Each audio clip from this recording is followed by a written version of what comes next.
Look, have mercy on me, have mercy What's up, everybody, on my and soul. welcome to this 4th of July episode of On the Bluff, presented by Carmigo, the easiest way to sell your car on the internet. All you got to do is go to the link below. The link is in the description.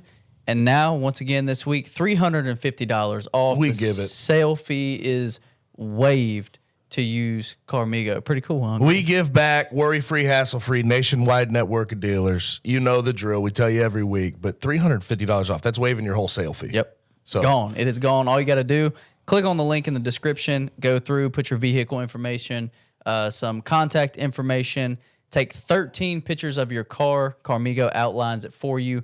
All you got to do is follow the outlines that they give you.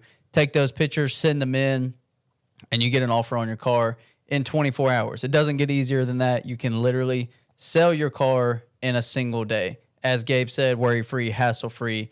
They handle the paperwork for you. Go do it. Taking the Go do it. pictures, 13 different pictures, Yep. right? And they just line it all up for you, tell you how to take the pictures with your make, your model.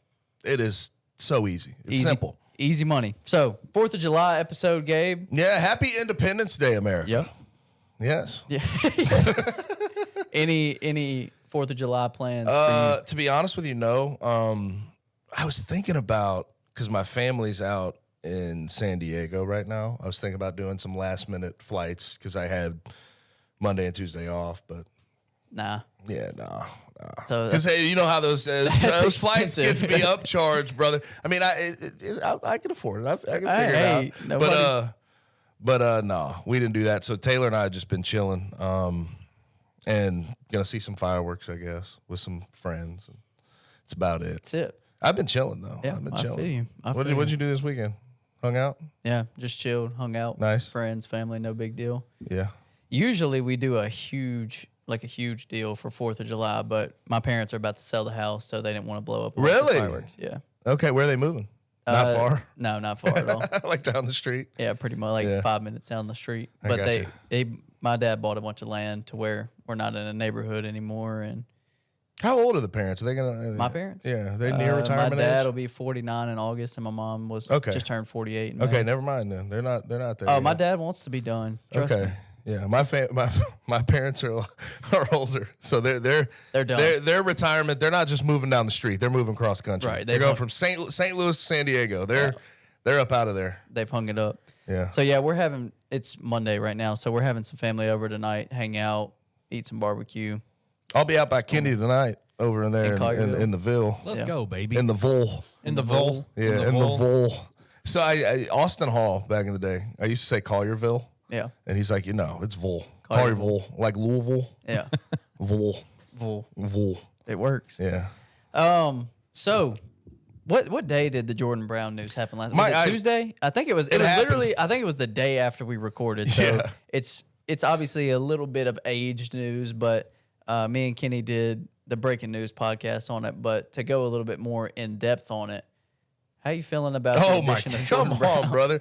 I mean, no doubt, tournament team now. I think the roster's good, even if they don't get all the additions that I think they'll ultimately get. Yeah. 19 points per game, 9 rebounds.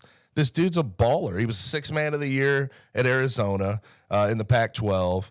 At Louisiana, I mean, all conference performer, Mid-major player of the year. mid-major player of the year. Like how can I speak on it in any negative light? It's can't. unbelievable. And I there is questions about if he'll be eligible right when he gets to campus, but I don't give a damn. I mean, when we talk about pure centers, guys with experience, guys that can put the ball in the hoop down low, he will be arguably, and depending on if DeAndre Williams comes back, I mean, he'll arguably be the best big in the conference, and there's no question about it. And then we'll talk about this a little more in depth, but thinking about what that front court could be. Yeah. I'm going to say it, holy shit. Yeah. DeAndre Williams and Jordan Jordan Brown. Brown. Mm-hmm. I mean, that's arguably top 3 in the country. And I did the math on it. 37 points per game last year they accounted for, 16 and a half rebounds per game. It's what Penny and this staff did in getting Jordan Brown, hats off, tip the cap, unbelievable. Yeah, I think the big point that I took away from the addition of Jordan Brown, and talked about this when me and Kenny broke it down, is that everyone's been asking for the true center, right? We've been talking about it for 4 months now, ever since the season ended, that true center needed to be a priority. And there were a couple guys that they were in on, Kelly Ware being like the top of the heap of centers that they were in on. And then we didn't hear much after that. After some of those targets died out, it was like, okay, I guess they're just going to roll small ball Nick Jourdain at the 5.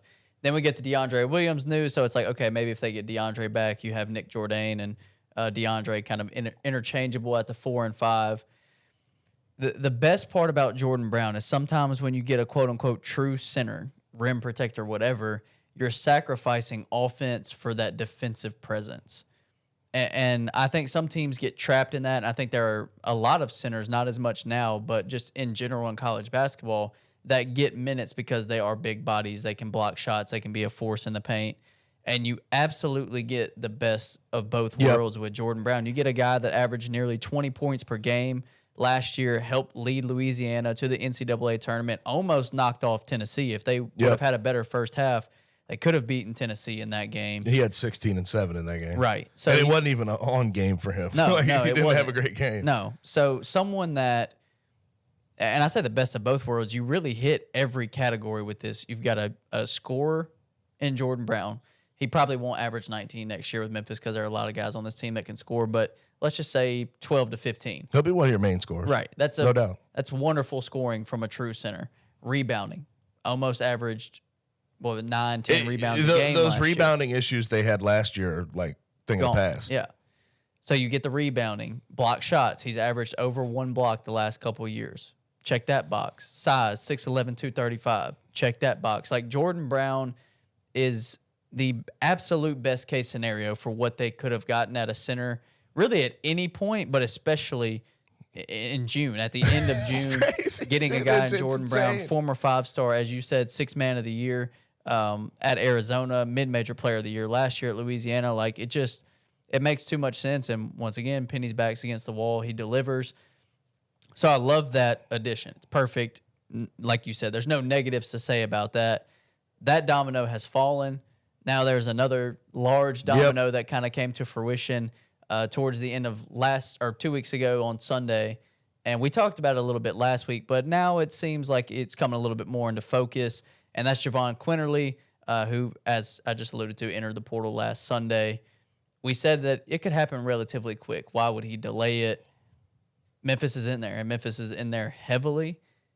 And once again, it's the same thing as Jordan Brown, but as a point guard. Like, he checks all the boxes. He's a true point guard. He can shoot the ball. He'll set everybody up. Just think about it, man. And we've done this like every week on just projecting on what this lineup could look like. But as the picture becomes clearer and clearer, it becomes more of a reality, and it becomes a top 15 team. Absolutely. I don't give a damn who you are. Like JQ.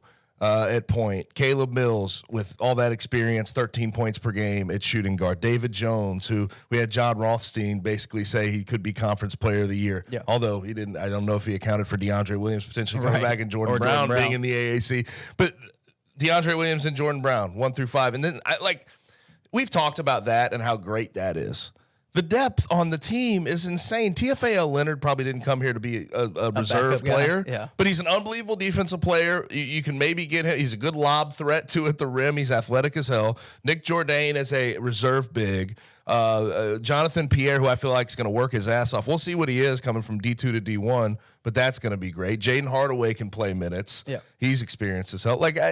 We talk about the starting 5 all we want, but the depth pieces are going to be phenomenal as well. Just as a team, how rounded out this is with experience. You sort of check all the boxes you need to check. This is shaping up to be, without question, in my opinion, the best roster, best team that Penny Hardaway's ever put together. Yeah, I don't even think there's an argument for it. If all of this comes to fruition, if you get JQ and DeAndre in the fold also, Kenny asked me this when we were talking about And I think JQ is going to be done here soon. Yeah. I really do. I mean, it just feels... Unless there's a right to... We saw it with Jaden Bradley. There could be a turn always along the way. But it just feels like Memphis was like the first school mentioned, and they've stayed consistent, and it just feels like it makes too much sense for both parties. But Kenny asked me this earlier in the week, like, is this the best team? Is this better than the Imani Bates, Jalen Duren team? I don't even think it's close. Now, the ceilings of some of these teams, when Penny brought in the first number one recruiting class that he brought in 2019, when it was James and Precious and DJ and Boogie and those guys, it was like, okay, if this projects out over 2 years or so, it could be incredible. Yeah, but you knew it wasn't going to. No, like it could have been those good. number one recruiting class. You know, there's going to be one and dones mixed in, and they could have been good off the rip. Like that James Wiseman team could have been incredible, and that the team with Jalen Duren and Amani Bates, if things would have shaken out differently, could have been incredible. But what are you about to? They're unknowns. Yeah, now you have known commodities in college basketball that have produced for multiple years. There aren't questions like that. Experience and talent wins in college basketball. Absolutely. You can do a decent job with talent, but usually it's a building process. We've seen it with John Calipari over the years. Hell, we've seen it with the Tigers team. The Amani Bates, Jalen Duren team didn't really come into their own until the end of the season. They were 9-8 at one point. Ultimately made the tournament, got to a round 2 game against Gonzaga, almost won, so they peaked at the right time. But this is the type of team that will come in from game one with the experience, with the talent they've had. I mean, Jordan Brown's a former 5-star, Jahvon Quinerly, former 5-star. Yeah, they've been in college a long time, but the talent is still there. You can't say, well, they were 5-stars and they've underachieved. No, they've been very good in their college careers. They've just stayed longer because they didn't end up being the NBA prospects they thought that they'd be. Yeah. But what wins in college basketball is experience mixed with talent, and this team will absolutely have all of that. And then I just look at the AAC. Yes, FAU is great. But when you talk about talent, if this all comes to fruition, this is the most talented team in the conference. Yeah. And I don't even think there's a real debate to be had there. Now, when it comes down to them gelling immediately, there's still going to be some questions there. But I always feel better about a team gelling when there's guys that have been in college for Veterans. 3-4 years. Yeah. So, man, this past week, seeing Jordan Brown, seeing Jahvon Quinerly potentially getting in, I feel confident about DeAndre Williams getting another year. Like, seeing how this has all come together, this is fun as hell. Yeah. This is fun as hell. You hope the offseason equals what in-season will be, right? Because that's been some of the issues with Penny Hardaway. You have the fireworks in the offseason, then there's a little bit of a slow start. You have some low moments during the season. I just feel like this team, with the experience they have, there's the potential to avoid those low moments during the season. And if this all comes together, I think that the pollsters, preseason, they'll be ranked really high. Yeah. And I believe that starting lineup that you mentioned with JQ and DeAndre, I think it's like 26 years of collegiate experience, 26, 27 years, something like that. Just a ridiculous amount of experience on that roster.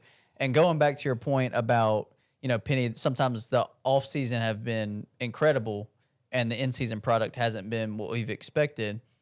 I feel like in every team, if you go back in Penny's tenure, there's always been places that you could poke holes in and say, yeah, but. Yeah, for sure. Yeah, this team is extremely talented, but they're super young. Yeah, this team is good in the backcourt, but the front court isn't strong. Yep, like last year. Right. Or this team is really strong in the front court, but who are going to be the lead? There's always been different holes that could be poked in these rosters. And if this whole thing pans out like this, I mean, you're 10 deep, and I just don't see anywhere that you can poke holes. I'd say you can always have more shooting. That's what I was going to say. The biggest thing I think you can throw out there is shooting, but I think Jonathan Pierre is going to be a very good three-point shooter. Mm-hmm. Caleb Mills has had his moments. JQ's been a very good three-point shooter throughout his career. DeAndre was Williams good has last shown year that he can shoot the three ball. So I think even this year's roster is a better shooting team than last year's roster, because they just really didn't have shoot. Like, it was like Kendrick Davis, who didn't come on until almost the end of the season as a shooter, and Keontae Kennedy. Outside of that, they just didn't have much three-point threat, and the team wasn't designed for that. This year, I think you have scorers at all three levels. You have guys that could be maybe top 2 or 3 defensive players in the conference. You have guys that could be the best player in the conference. You have multiple players that could compete for AAC Player of the Year. You have guys that could be on every award. You have guys that could fill the first team. Like, this team is different than any team he's ever had. He's never went with a true heavy veteran experience roster. Last year was really close. I mean, they did have a lot of veteran experience, but this team's roster just feels like if they get everyone in, that it has the most upside by a fair amount. Here's the other hole you could poke, a little more cliche, I guess, but the one ball conversation, right? If David Jones, he shot 10 field goal attempts per game last year. DeAndre, 10 field goal attempts per game last year. Jordan Brown, 10 field goal attempts per game last year. David Jones, 10 field goal attempts per game last year. Like, if you start to put it that way, you start to wonder, okay, how's the pecking order going to look? But I feel like ultimately, when you have more experienced players and you don't have these young guys that are trying to go get to the NBA just immediately, you see less ego ultimately, and that leads to, okay, if this guy's balling this game, I can take a back seat, you know. And honestly, here's my thought, just generally, if DeAndre gets back and all this comes together, I feel like DeAndre is the type of guy who, especially putting up shots wise, would be willing to at least take somewhat of a backseat because he's a distributor. He took seven field goal attempts 2 years ago. 2 years ago, he took a major step back. But so point being, like, I feel like there's ways to figure it out. You could poke that, make that a hole. You could try to say, oh, well, damn, who's going to take the shots? How are they going to figure this out? Because we've seen in the past, Penny Hardaway coach teams don't necessarily know their pecking order, and you get some sort of infighting. Yeah. But I don't really necessarily see that happening. But there's always the potential for something like that. It could always happen. But another thing, Jonathan Pierre was in studio on Friday, and something that he said that I grabbed onto immediately was, and this wasn't like prompted or asked, but him just talking about. He's a good dude, man. He's an awesome kid. But he was just talking about how all the guys that are on campus right now, because I think they only have 7 guys here right now, 6 scholarship guys, and Noah Stansberry being a walk-on.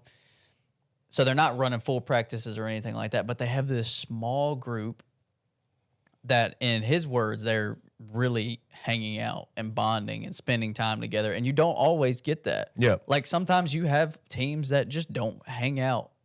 And it's just like that. Some teams, you know, you practice together, whatever, and then you kind of get away and do your own thing. But from what he was saying, like, they're always together. They're hanging out. They're bonding. They're, you know, not even in a basketball sense. But I just think that camaraderie and that teamwork and just that care for one another. You need that.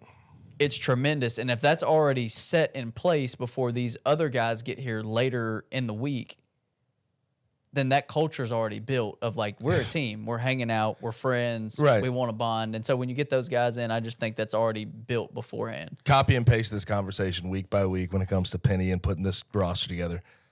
I still have, like, where the hell do these scholarships come from, right? Okay, so we know Jordan Brown's going to take one, and they have one left because of Chandler getting in the portal, right? Right. So then let's say JQ takes one. Then you have, theoretically, you'd have 13 out of 13, but I guess there's other things that could happen. Jaden Hardaway could go off scholarship. Mikey Williams may not make it to campus, so you have an open scholarship. But, like, I mean, I don't know where they all come from. I don't either. But the way they're involved with some of these guys, and it seems like there's a plan to have them there and on scholarship, ultimately getting paid paying their tuition and books and room and board. So Ashton's another option. But he's a 4-star. I'm just saying. I mean, yes, it is, but I don't know. That would be weird. I don't know if that would be in great taste. I mean, I don't think it would either, but regardless. But hey, if you have it at your disposal, why not? Yeah, I mean, Penny's going to make it work regardless. So I feel very good about where they sit right now. They have unlimited scholarships. Yeah, I swear to God. Stops. Before y'all move on, I have a question for you. Anthony on his last show was talking a lot about the Memphis Tigers, and he threw out a possibility, and I wanted to see what your guys' thoughts were on it. Because he mentioned what you were kind of talking about in terms of the one ball issue, you know, roster continuity, all that kind of stuff. And he was talking about DeAndre, and he pitched the idea of, do you guys think that it would be even floated inside the Laurie Walton facility that DeAndre come off the bench for a guy like TFL or David to get those starting minutes? Nowhere. The one thing I'll say about that, where there could be, like, I would like that to a certain extent, is the energy that he would immediately inject. Bring off the bench. Right? But at the same time, he's a starter. I think he's a starter. And I don't think you should overthink it. Yeah, I don't think you should overthink it. But if they wanted to, would DeAndre be a guy that would be okay with that? I would say yes. Yeah. Starting. We just talked about him taking less shots. Right. And I think he'd be willing to do that. To let Jalen Duren and Amani Bates get their shine, because obviously they were trying to go be first-round picks. So, yeah, I think he would be like, start Nick Jordan. I'll come off the bench with with JP. I don't think that's what happens. I don't either. I think if Interesting thought, though. Yeah, interesting thought. I think if they wanted to do that and they felt like, their second unit would be best with DeAndre there, I could see it. But here's my thing. I want to see Jordan Brown and DeAndre Williams on the floor at the same time constantly. And I think here's what would be really cool to watch, because we know how well DeAndre operates, well, even from the perimeter, but from the high post. Yeah. That high-low game there with him and Jordan Brown would be insane. Yeah. And I just want to see that. And maybe that's a little bit selfish, but I think the team would operate better if DeAndre and Jordan are on the floor at the same time. But we'll see. I think Nick Jourdain brings a lot of what DeAndre brings to him, just as far as veteran leadership, motor, energy, rebounding, energy. Yeah. So I don't think it would happen, but if they felt that it was in best interest to do that, I don't think DeAndre would have a problem with it. I think what Anthony was pitching was not Jourdain coming off switching spots with DeAndre. It was taking David and putting him at the 4, TFL at the 3, Caleb at the 2. No. Why would you have Nick Jourdain and DeAndre? The point, I get the point he's making is like you have TFAO, who is just not offensively, he doesn't want to take shots. So you have a clear pecking order. But again, like ultimately, I think if DeAndre makes it back to campus, you start DeAndre Williams. You just do. I don't think you can have Nick Jourdain and DeAndre both on the bench. It just doesn't make sense to me. I mean, I get the starting line. Yes. I get the point of putting TFAO in there. Yeah, I do for just to free up the offensive players to play offense. Yes. Right. But I get it. But again, it's just hard to envision that. DeAndre not as a starter just doesn't click with me. Yeah. Dude had 18 and 8 last year. Right. You start that guy. Yeah. We'll see how it shakes out. Let's talk about the Grizzlies a little bit. I absolutely love this offseason. We talked about it last week with Marcus Smart. They're still making moves. I still don't know the final details of this Dillon Brooks signing trade. Yeah. I know they got Josh Christopher, but but then they still have not finalized. And by the way, real quick, and we'll get to it probably in the hot 3, but Dillon Brooks was always inevitably going to make what he's going to make when he's a Rocket. Yeah. 4 years, $80 million, maybe a little higher than I thought. But people talk about vet minimum and hey, learn Mandarin. Shut the hell up. No. He got 20 Never was going to be the case. He's a valuable player. Yeah. But the big one. Coming off the heels of the Marcus Smart news, Memphis also gets Derrick Rose, which that's sweet. Dude. Listen, okay. You can't I don't think you can be I was going to say a fan of Memphis basketball. I don't think you can be an NBA fan or basketball fan in general and not love Derrick Rose coming back to Memphis. Well, here's the thing. I tweeted this out and I still stand by it. It's cooler than it is useful. Yes. Like it's more the nostalgia of it is better than it actually is going to be on the floor. But damn, I'll take the nostalgia because they paid him the vet minimum over 2 years.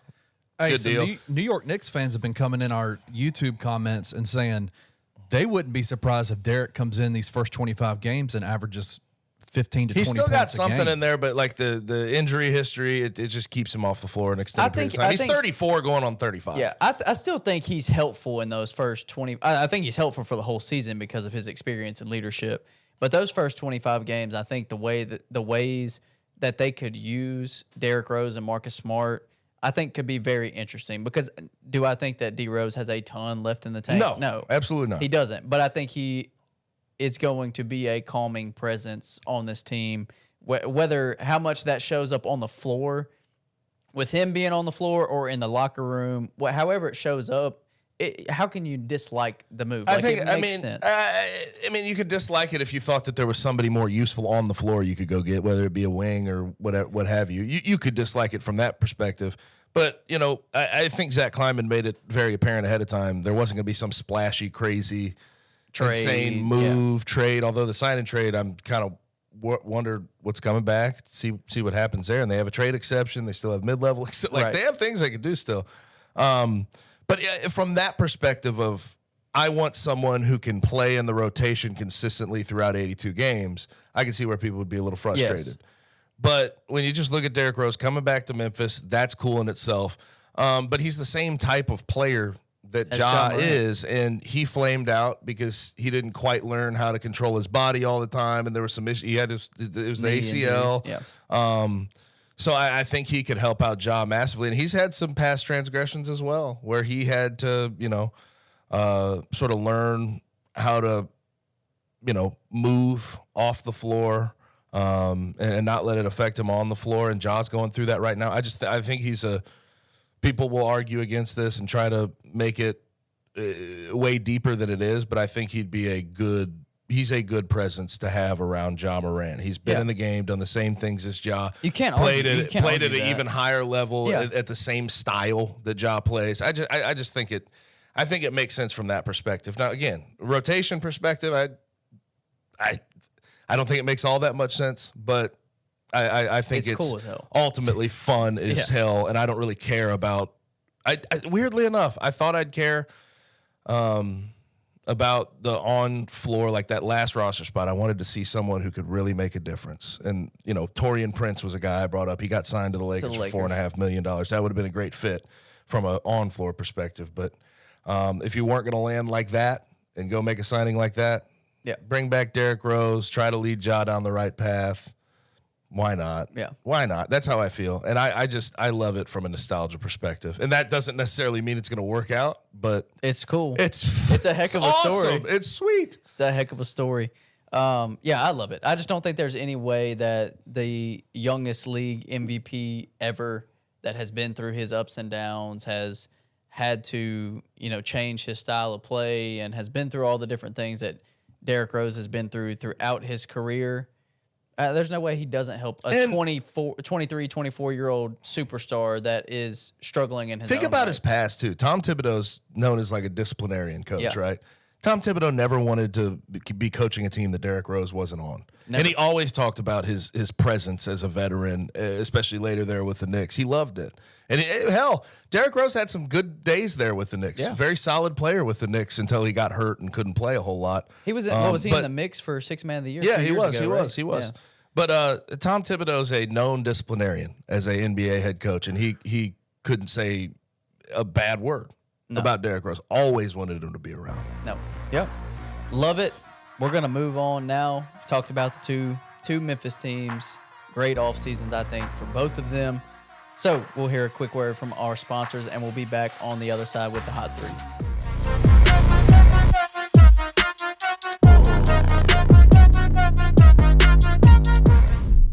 Carmigo makes it easy to sell your car while still getting the best price. Instead of taking your car from dealership to compare offers, Carmigo uses their virtual vehicle scanning technology to bring the dealerships to you.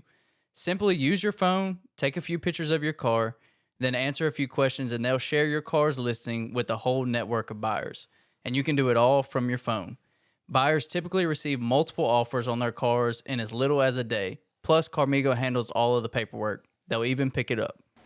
What's up, guys? I'm so excited to announce that we have partnered with Coaching for Literacy, and you can read more about them at coachingforliteracy.org or follow them on social media at Coaching for Literacy. Your subscription to Bluff City NIL is 100% tax deductible because of our partnership together.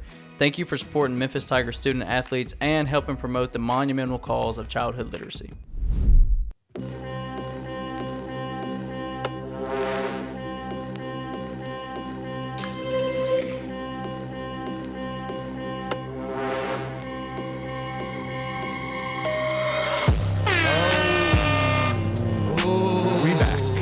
Drop on this beat's pretty nice. Yeah, I gotta say. I just don't feel the beginning. What you got cooked up there, Kenny Stubbs? Hey, man, welcome back to On the Bluff, sponsored by Carmigo. Thank you, Carmigo, for presenting this episode. Y'all ready for the Hot 3? Of course we are. Yes. Let's get it going, man. Free agency is in hot swing right now. Tell us a little bit about free agency. What do y'all think? So what do y'all think about what you've seen so far? What are some of the contracts you've liked? Contracts I've liked. That's kind of hard to say because everybody feels overpaid. Yeah, these contracts are huge. So much money going out. Let's start with sort of the Grizzlies flair. Yeah. Let's start with Dillon Brooks. There's a sign and trade, four or five different teams. They still don't have the final details. Yeah. But he's going to end up with the Rockets 4 years, 20 million a year, 80 million overall. Man, here's the thing. I always just disagreed with folks that thought that his value was Nothing. Vet minimum. Oh, learn Mandarin. Learn Mandarin. You're good playing for the Shanghai Sharks. Shut the hell up. Ultimately, like him to the Rockets makes sense. At $20 million a year, that's a lot of money for him. Yeah. but he's got value. I think what he did with the young Grizzlies, he could try to replicate that alongside now Fred VanVleet, which that's a crazy contract. But he could replicate that, help bring them along, get them to play a little bit of defense. They have some young pieces, Jabari Smith, Alperen Şengün, Jalen Green. Like KPJ still young. They could come along, and I think Dylan Brooks could help facilitate that ultimately. Desmond Bane signed the richest contract in Memphis Grizzlies history, 5-year, $206. I don't want to hear about it being an overpay. Everything's an overpay. Right. One and two. You gotta keep him. You can't lose Desmond Bane. He's 50, 40, 90 guy potentially. Right. Like, what are we talking about? Yeah, you can't lose through the first, before he got hurt this year, he was averaging 24, 5, and 4 on 50, 40, 90 splits. So, like, what do you do? I don't care if he's a non-all-star. I don't give a damn. Yeah. Because here's what happens, ultimately, if you don't extend him now, and if you offer him below the max, he probably won't do it because he knows what he's worth. He'd play this year. He'd be a restricted free agent. You're going to ultimately have to cough up that money next year, and it might – I don't know how it works necessarily, but I think it would escalate next offseason if you have to pay him that and you're competing against other folks. So – take the damn max. Let's move on with our lives. Stop talking about it being an overpay. If you are the Memphis Grizzlies in a small market and you get a talent like that, you keep him. You keep him. You do everything you can. And I will say, and this may be a hot take for some, but for me, I've never been a big fan of this player, but I'd rather pay Desmond Bane 5-year, $206 than pay LaMelo Ball 5-year, $260. That's just me. I'd rather pay Desmond Bane 5 years, $207 than Jeremy Grant's 5 years, $160. Yeah, I would rather do that. Yeah. So I don't quite get why everybody is overthinking it. You have to keep him. There's nothing else you and can that's do. how you were keeping him, is giving him a max. Another max, Anthony Edwards, 5-year, $260. No problems with that. Deserved. Get the bag. And here's the thing on the overpay conversation. Everybody stop pocket watching. Stop being haters. Like, for real. I mean, like, ultimately, you are what these billionaires tell you are as far as you're worth. And if they're worth 5 years, $260, go for it. Tyrese Halliburton, same thing. Take your damn money. Yeah. Everybody stop hating on these guys. People were hating on the Tyrese Halliburton contract. And these guys, when they came into the league, they all outperformed their draft position. Yeah. Even though Ant Edwards was number one, I think he has outperformed what he probably should have been at this point. He's been unbelievable. He's an all-star. Give him his money. Let's move on with our lives. Yeah. I don't know how you could be mad at the Tyrese Halliburton contract either. Like, dude's incredible. I mean, 23 points a game, 50, 40, 90 type guy, and 10 assists per game. Yeah. Come on. What are we talking about? Now, plays for the Pacers. Yeah. Right? Like, I don't know if they're ever going to be good. They're just sort of a middling Eastern Conference team. Right. But he raises their ceiling. You were very impressed by what the Lakers have done through free agency so far? Very impressed is a relative term. Like, I thought they did good with what they had. With what they had. Yeah. Torian Prince, 1 year, $4.5 million. Not bad. Play 3 and 4, shoots 38% from three, plays good defense. That's great. I like Gabe Vincent as a reserve point guard. You could argue $11 million a year, maybe a little steep, but then you also have D'Angelo Russell, so you have options. They can compete in camp to be the starting point guard, and you don't need much out of a starting point guard when you have AD and LeBron. Right. They got Austin Reeves locked up. They got Rui Hachimura locked up. They got Cam Reddish, and I'm not a big Cam Reddish fan, but you got him for the vet minimum, right? So, like, okay, take this swing on a 22, 23-year-old who we had high hopes for coming out of college, out of Duke. I just think ultimately they moved within the margins really well. Does it raise their prospects, long-term in the Western Conference? I don't necessarily think so. But I certainly think they're a better team than they were last year. Especially at this time, but last year, even at the end of the year. Yeah. I think it's a more well put together roster. I can't believe you're not going to talk about your guy. He secured the mega bag. Bruce Brown. I love Bruce Brown. 2 years, $45 million is absolutely insane.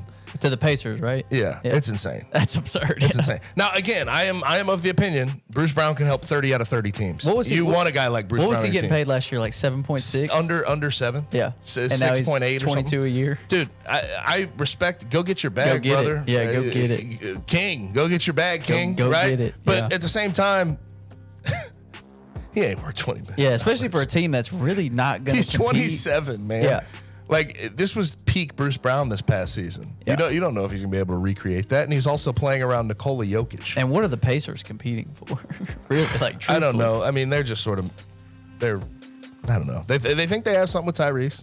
I'll give They them do that. have something with Tyrese. But, like, then it's they like have to surround everybody Miles else. Turner's again and like trade rumors. Buddy Hield, some more. Yeah, Buddy Hield. Like, right. It's bizarre. But I'm happy for Bruce, but I wouldn't have paid him that much. no, money. heck no. But $15 million a year was probably the peak Right. I'd go, but he But got 22. 22. Like, damn, dude, good for you. not bad. Good not for bad. you. You win a championship and you're an integral piece on a championship. That's what happened. Let's see what else we have. What do you think about Fred VanVleet to the Rockets alongside Dylan? I mean, I like it. Everyone's saying like they got to get on the youth movement and stuff, and they are. I mean, I think they've been on the youth movement, but you have to have some direction. veterans. Yeah, that's my thing. You have to have guys, and getting a guy like Dylan Brooks, getting a guy like Fred VanVleet. You got your point guard, you got your three. That's going to kind of be your defensive anchor because they don't have a ton of defense on that team. As you mentioned, pairing that with Jalen Green, Jabari Smith, Cam Whitmore. What Thompson twin did they get? Amen. Yeah. So like they've got a lot of good young pieces, and getting some veterans entrenched in that is definitely a good move. You have to have $42 million a year for a team that you're hoping to win 30 plus games. Yeah, it's just I mean, it's weird tough. to me. It's tough. But you're trying to stop being the gutter. You're trying to stop Right. being in the gutter. I put it this way: they're a dark horse play-in team. Yeah. They're a Yeah. dark horse to make the play-in. Yeah. But that's better than what the hell they won 17 games last year, something like that. Yeah, I mean their ceiling is definitely much higher. Yeah. But I mean the thing is when you're in the gutter, you're picking top 5 every year. Like you have to hit those picks still to be good, to ever be relevant. And I So- like Jalen Green, but this past week these videos that have been surfacing are hilarious. that would suck. People are being very reactive. Oh yeah. And I'm not going to get into it, but people are being very reactive to what Jalen Green. with one of the newest members of the Memphis Grizzlies. Yeah, and Josh Christopher to the Grizzlies on the side and trade. I don't know if he'll even maybe use a two-way on him. Yeah, maybe. Is But what it is. he has shown he is a NBA Bro, level scorer, but that doesn't mean much. I went to Peach Jam when Josh Christopher and Jalen Green played. I think they played together. I like Josh Christopher. remember. I almost wanted the Grizzlies, whatever they were. I forget what year he got drafted. 2 years he was ago. one of those names I had in. Yeah. Hey, Dude, take a shot on him. he's fun to watch. His athletic upside's absurd. So But you have an NBA level scorer that's like, you have enough scoring when it comes down to it. Yeah. It's like he's a developmental guy. But I guess if you're shipping away Dylan Brooks and you know Dylan Brooks is gone, why not Get something? Not a bad move by Kleiman, but we'll see the full details Yeah. here soon. all right, Kenny, move us along. It's let's stay in the NBA for just a second. One of the stories coming out of this offseason has been Damian Lillard and the Portland Trailblazers. I mean, I don't know how many times we've heard Damian Lillard talk about how he wants to stay in Portland and you know all this kind of stuff. Not And cheating the grind. not cheating the grind, and that he's CPG not tweet that that. guy, and I respect all that, but obviously he came out this past week and requested a trade. What are your guys' thoughts on the saga that is Damian Lillard and his time ending with the Portland Trailblazers and where he might go next? Finally. Couple years too late. Finally. Me and Gabe talked about this on his show last week. I don't care. I get it. You know, he's been saying the same thing for years and years and years, and there's people that are clapping back at him, whatever. I don't care. Finally, he's getting out. I've had Finally. a lot of respect up until recently for Dame Lillard trying to stay in Portland. But Because there came a time it became too detrimental to his Portland, to him and Portland. Yes, but let's focus more so on him, like just his legacy as a player. I don't think you have to win a championship to be I don't- great, and he's already stamped. So like I respect that. But here's the just thing: the non-competing level of there these came teams. a point where you have Scoot Henderson now, you have Anthony Shadon Sharp. Simons, Shaden Sharp, but Anthony Simons who's getting paid $25 million a Yeah. year. Like you have now, if they were going to stay together this year, 3 lead guards that are scoring guards ultimately that don't play a lot of defense. Scoot plays a little bit, but you've invested in Scoot, you've invested in Anthony Simons, of course you're invested in Dame. Like how is that going to work as a roster is constructed? You're not going to have a winner that way. No. You could maybe make a play in, but whatever. And I think ultimately, like you drafted Scoot number 3 overall, he could be a star in this league. Give the keys to him, Let him do a take over. rebuild, let's retool. You have a chance to retool if you get rid of Dame for assets, bring those assets back, move on. But it was too much of a slow burn. Like just rip the damn Band-Aid off. And I think the Blazers front office deserves some blame for this too. They could have made the move. He doesn't have a no trade clause. Right. They could have made the move as well, but they stuck by, oh, he's given us so much over the years. Well, at some point, you got to do what's best for your franchise. Right. You It's a should do business. it. But Dame should have requested a trade earlier because no one was going to blame him if he did this 2 years ago. No. And now that he's done it late, people are started to turn on him. Like, damn, dude, you held that franchise hostage for a couple years. The day before he requested the trade, they signed Jeremy Grant to a 5 5-year year That's 160. that's another thing. It's like, damn, you waited till they did that. Yeah. And I've seen my man saying, like, protect that contract. Jeremy Grant's a 3-point shooter, good defensive player, got some length on the perimeter, but that's too much. It's an overpay for a guy who's not. I've never seen him be a winning player. Yeah.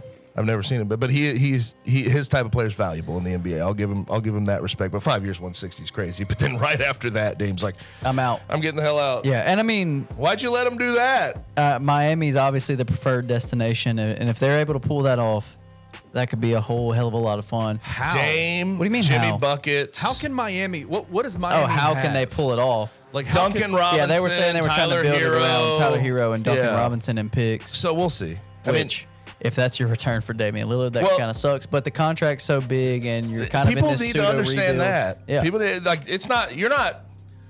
Think about it more as you're trading. Okay, yeah, you're trading Damian Lillard, but you're also trading that contract. Yeah. And no one that like people see that contract, they're like, damn, brother, he's in his 30s, and you have to absorb $60 million for the next couple years. It's huge. Woof. And I mean, and if you're the Blazers, Tyler Hero, Duncan Robinson, some first round picks. I mean, it is what it is. It's You could sweeten it. what other player did we just get? Who got traded when we were like, that's not Bradley Beal? Yeah, it was a contract dump. Yep. Like they didn't get crap back in return. That's Yeah. going to help them advance. They just had to get. Sometimes rid of the you just have contract. to move off And of it, get Washington what you got- can. We get what you can Right. in return. Washington got crushed for that trade. I mean, that was Yeah, a bad trade. I mean, Tyler Hero, Duncan Robinson, and picks is way better than what Washington got. dude, Washington and Portland are the same situation. You have non-winning superstars that you have to offload. Yes. Their contracts are Same thing. maxes, Yep. super maxes. So you just have to get rid of the damn things and Whatever you get in whatever return. you get in return Yeah. is whatever you get in return, and then whoever gets them is very happy they have Bradley Beal and Damian Lillard. But ultimately, you are a rebuilding franchise. Go rebuild. Move off of that contract so you can free up yourself. from what I'm reading about Portland, Portland is coming out and saying we are not giving him away for free. Well, Like, of it's course not not. happening. Of course they're gonna Not say for that. free, Yeah. but Like apparently Dame has said, I want to go to Miami, and they're like, yo, we're going league wide. what? No, Bradley Beal is the GOAT though. He had a no trade clause. Oh, my Dame gosh. doesn't have a no trade clause, Right. so Dame is. Subject. If the Blazers, which I don't think they will because they respect Dame way too much, as history has told us. She. But there does come a time where if the Blazers feel like they can get a massive package in return from some non-winner, They're going to do it. they're going to do it. Yeah. They could do it at Yeah. least. Whereas like Bradley Beal, he's like, no, you ain't trading me anywhere but the Suns. That's it. Oh, do you want to go? Do you want to go to the Heat? Nope. Nope. Whatever they Trade give me you. the Suns. Yeah. Oh, and the Suns or the Heat came out and said, we actually weren't in the Bradley Beal sweepstakes. Like we didn't Yeah. actually try to go get him. Okay. All right. Last A point. lot of Kenny. people were picking up the phone that don't want to admit it. Yeah. Yeah, exactly. All right, last topic. Man, this is a massive weekend for the UFC. It's International Fight Week in Las Vegas. Man, it's UFC 290. I'm gonna just run down the main card because this might be the best main card I've seen in a very, very long time. Best this year. Yeah, Volk versus Rodriguez for the Depth. for the Depth. for We'll the talk belt. Then you've got Brandon Moreno and Pantoja for the belt. Robert Whitaker and Duplessis. Jalen Turner, Dan Hooker, Bo Nickel, Trayshawn Gore is the main card of that fight.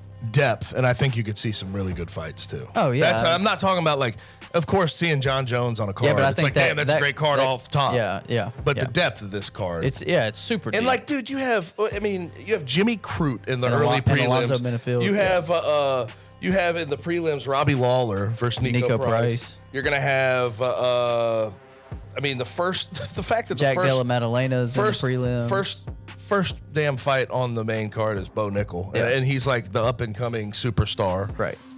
In middleweight. So like, hell. I mean, I just love the depth of this card. Yeah, and I mean that main event is incredible. I love watching Alexander Volkanovski fight.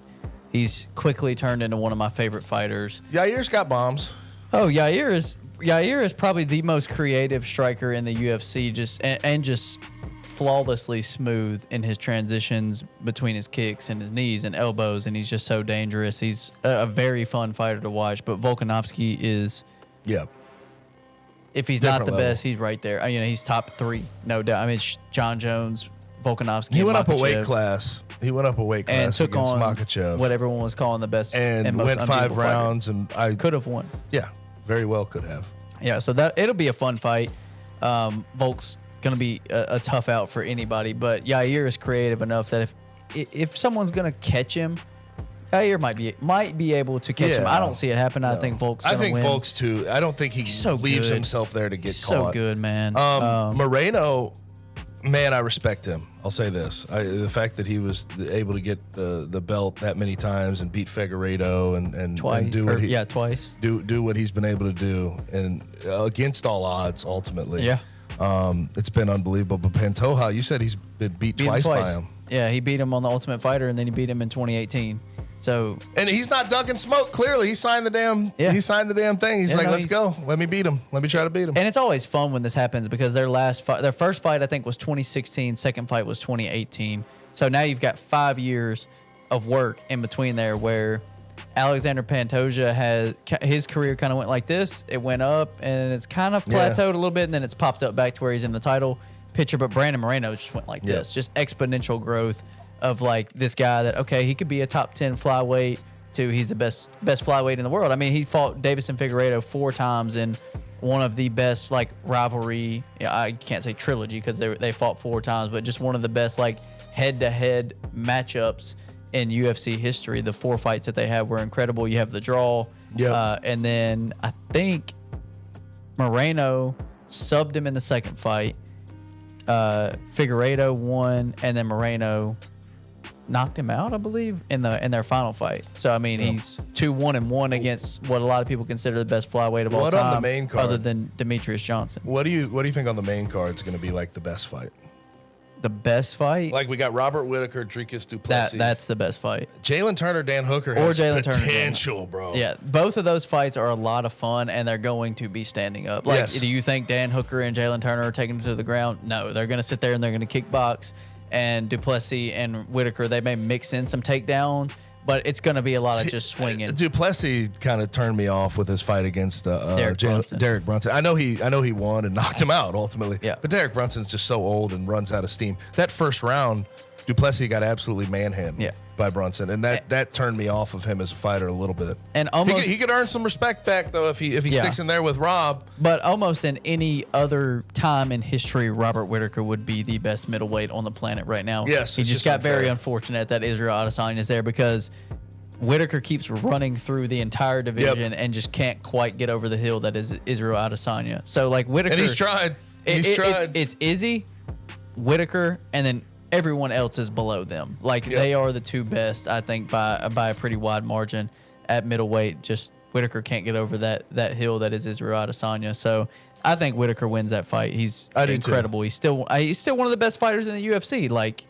he's up there. He's probably a top 15 fighter in the UFC. I do have a feeling that I think Whittaker could finish him in the first couple rounds potentially. But it could be a hell of a fight. It could be a war. Whittaker's usually not a big bomb puncher. Like, if you look at his, like, he throws heavy punches, but he doesn't finish a lot. Like, I don't think he's finished a fight in years. I just think he's a full-on better fighter. Oh yes, absolutely. I think, but it has potential to be a very good fight. Yeah. Jalen Turner and Dan Hooker, very good fight as well.